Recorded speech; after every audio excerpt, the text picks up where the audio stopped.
इसके बाद किस कोर्ट में है? थोड़ी देर रुक जाना मुकेश, अगर आ रही है अगर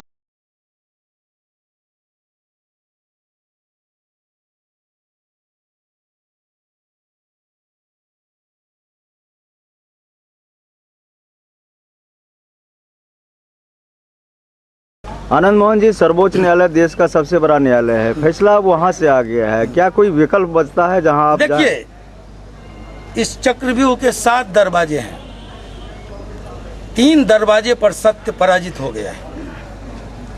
पराजित होता दिखता है, लेकिन जितना मैं जानता हूं सत्य परेशान हो सकता है, पराजित नहीं हो सकता है। 4 दरवाजे शेष हैं, 2 दरवाजे सुप्रीम कोर्ट के हैं और 2 दरवाजे गवर्नर और राष्ट्रपति के हैं। मुझे पक्का यकीन है कि सत्य की जीत होगी। ये जो जंग है वो सत्ता संचालित साजिश और सच्चाई का जंग है, और इसमें सच्चाई की जीत होगी, पूरा पक्का यकीन है। नहीं तो ईश्वर और कोर्ट को अपनी परीक्षा देनी होगी, आनंद मोहन की कोई परीक्षा नहीं होगी। लंबे समय से आनंद मोहन जी आप जेल में बंद हैं और इससे आजीवन कारावास की सजा को बरकरार रखने के बाद आपके राजनीतिक जीवन का अंत मान रहे हैं सियासी जानकार, इसको लेकर क्या कहेंगे आप? देखिए, ये मेरी लोकप्रियता और सांगठनिक क्षमता से घबराए डरे सहमे लोगों ने ये साजिश रची। अगर ये साजिश नहीं है तो आपको सवाल करना चाहिए उस नीतीश कुमार जी से जो समता पार्टी के नेता हुआ करते थे, उस जॉर्ज फर्नांडिस से जो समता पार्टी के अध्यक्ष हुआ करते थे, मुझसे मिलने जेल में आए थे और जेल में आश्वासन दिया था कि ये, उन्होंने कहा था कि ये गलत फंसाया गया है आनंद मोहन जी को, इसी तरह मीडिया के लोगों को। धरना, मुजफ्फरपुर की धरती गवाह है, वो धरना पर बैठे, धरने पर बैठ के उन्होंने कहा कि राजनीतिक साजिश के शिकार बनाए गए आनंद मोहन और उनके साथी। तो या तो नीतीश कुमार तब के नीतीश कुमार सही है, या आज के नीतीश कुमार जो मुख्यमंत्री नीतीश कुमार है वो सच है। सच कौन है? नीतीश कुमार जी से ये सवाल करना चाहिए, क्योंकि सरकार का एक राजधर्म होता है, हर राजा का एक राजधर्म होता है। राजधर्म कहता है अन्याय की पैरवी नहीं करेंगे, अधर्म की पैरवी नहीं करेंगे, असत्य की पैरवी नहीं करेंगे। लेकिन ये सरकार जो धरना पर बैठती है, सरकार के पहले जो हमको कहता है कि ये निर्दोष हैं, लवली आनंद निर्दोष हैं, हमसे राजनीतिक गठबंधन करता है, गठबंधन करके हमारी सहानुभूति का लाभ लेता है, और नालंदा और बाढ़ से नीतीश जी और जॉर्ज जीतते हैं, मैं शिवहर से जीतता हूँ, और उसके बाद टिकट के मामले में कोई मतभेद हो, तो ये राजनीति का निर्लज्ज प्रदर्शन है। और इस राजनीतिक दुर्भावना से, बदले की भावना से ग्रसित होके नीतीश जी जब सरकार में आते हैं तो स्पीडी ट्रायल चलती है 16 वर्षों के बाद।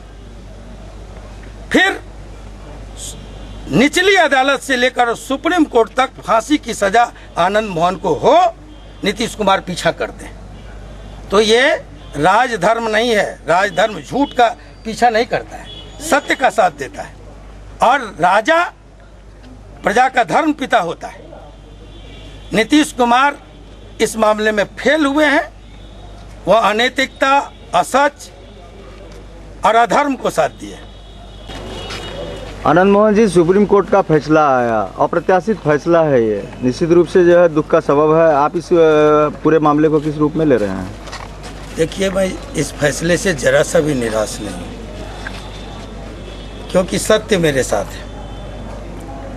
बिहार का बच्चा बच्चा जानता है कि मुजफ्फरपुर में उस दिन क्या हुआ था। मेरी गिरफ्तारी वायरलेस पर हुई और हाजीपुर में 62 किलोमीटर दूर में हुई। जिस समय घटना का जो समय बताया गया है, उसके चंद मिनटों बाद मैं वायरलेस से पकड़ाया गया। वायरलेस हर थाने में था। कोई भी व्यक्ति अगर वायरलेस पर पकड़ाएगा तो 6 थाने नहीं टप सकता है, अगले थाने में उसकी गिरफ्तारी हो जाएगी। और मेरी गिरफ्तारी जब वायरलेस पर ही हुई तो हाजीपुर में क्यों हुई, ये सवाल है।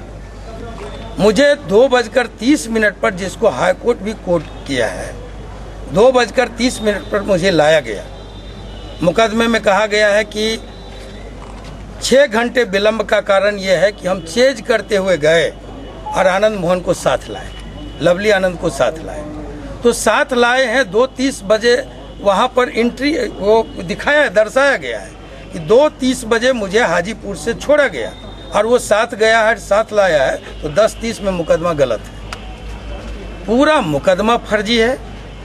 115 लोग, 6 sub inspector, 2 inspector, 2 DSP, 2 magistrate, 115 सुरक्षाकर्मी, ये विधि व्यवस्था देखने वाले लोग, ये सब खड़े हैं। उस बीच में आनंद मोहन आदेश कर रहा है, कोई मार के चला गया, आप एक लाठी नहीं चलाए, आप एक गोली, किसी को कोई मारा नहीं गया, डीएम मारा जा रहा है, कोई मारा नहीं गया, तो आप सिर्फ मूक दर्शक थे, आप तमाशा देख रहे थे, गोलियां गिन रहे थे।